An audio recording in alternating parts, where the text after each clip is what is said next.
When the whole world was watching Tesla's next move, China quietly made a move that created a stir in the entire EV market. An engine has emerged that no one was expecting or preparing for.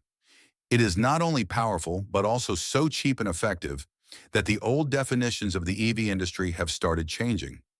Imagine a technology that not only increases the speed of the car, but also takes its cost, maintenance, and performance to a new level.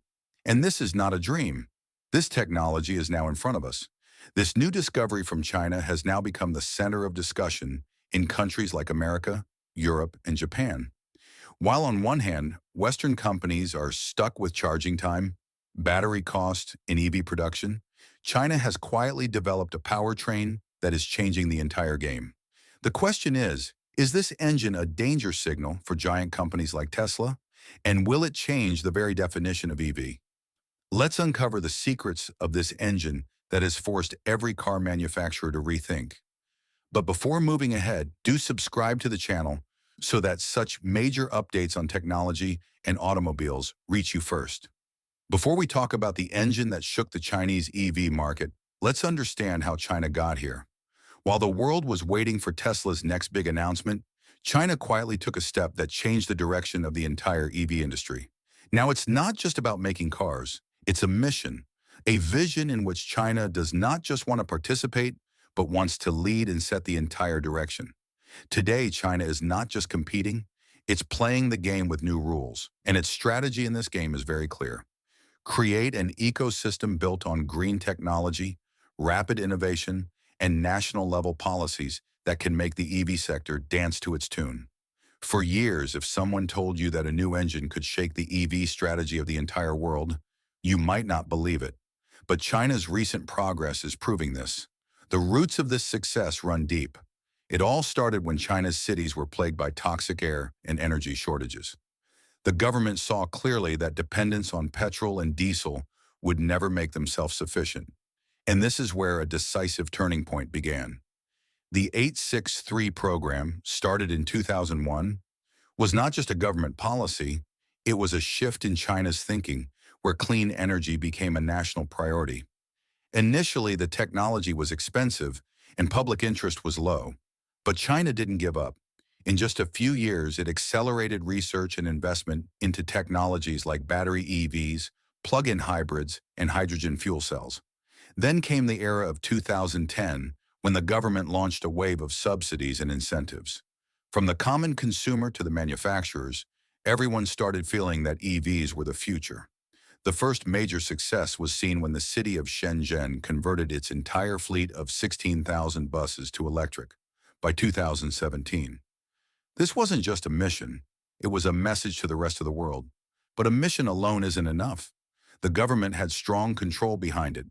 From subsidies to the dual credit system, every policy pushed China's auto industry toward EVs. It was no longer possible for any manufacturer to ignore electric vehicles. And the result? In just a decade, China became the largest EV manufacturer and consumer. Brands like BYD, NIO, and Xpeng are now not only dominating domestically, but also making waves in Europe, Latin America, and other parts of the world. They are competing directly with giants like Tesla and Volkswagen. Chinese companies are at the forefront of this and have now shifted their focus to another new direction: solid-state batteries. These batteries are different from traditional lithium-ion batteries. They contain solid electrolytes instead of liquid, making them safer, more durable, and better performing. Although they are not yet widely used, they could change the direction of the EV industry in the future. This is why Chinese companies like KTL and BYD are seriously working on them. But China's focus is not just on creating new technology, it's also on finding solutions for old batteries. As EV vehicles increase, so will the number of used batteries. Instead of throwing them away, companies are now recycling them, re-extracting valuable materials like lithium, nickel, and cobalt. This not only reduces costs, but also decreases dependence on mining. Other countries are now noticing this lead and are trying to reduce their dependence on China. Europe has increased investment in its battery manufacturing, and the US has also started focusing on domestic production. But these efforts are still in early stages and lag behind China's years of progress. However, the path isn't easy for China either. Environmental and ethical issues surrounding mining are drawing more attention. For example, in the case of cobalt, questions have been raised about the conditions of workers in countries like Congo, specifically child labor and unsafe working practices. In response to these criticisms, some Chinese companies are now researching ways to reduce cobalt consumption so that batteries can be cleaner and more responsible. It's clear that batteries are no longer just a part of an EV.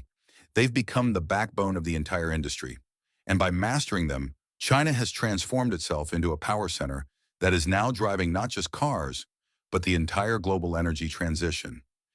In the last few years, whenever there was talk of electric vehicles, Tesla's name came first.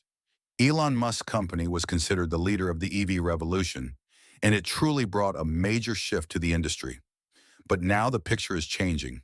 The biggest player challenging Tesla's supremacy has become none other than China. And there are many solid reasons behind this. First of all, let's talk about price. Tesla's vehicles are definitely high-tech, but they are out of reach for many common people.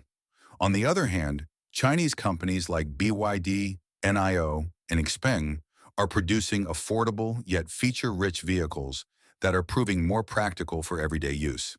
This is why Tesla's sales are slowing down in countries like Europe, Asia, and Latin America, while Chinese companies are rapidly gaining ground. The second reason is China's dominance in battery technology and production. The heart of any EV is its battery, and China leads this field. About 70% of the world's lithium-ion batteries are made in China. Companies like CATL and BYD are not only producing these at scale, but are also innovating in technologies like fast charging and solid-state batteries. The third factor is government support.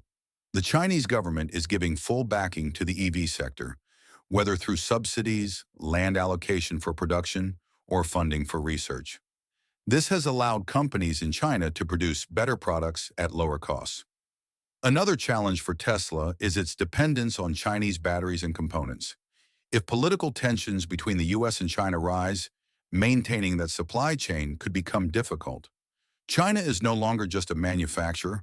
It has become a country that guides the direction of the EV market. If Tesla wants to maintain its supremacy, it will have to make major changes, not just in technology, but also in pricing, localization, and overall strategy. If you want more inside information related to technology, electric vehicles, and the auto industry, then subscribe to the channel now. Like the video, share it, and give your opinion in the comments below. We'll keep bringing you strong, research-based news every day.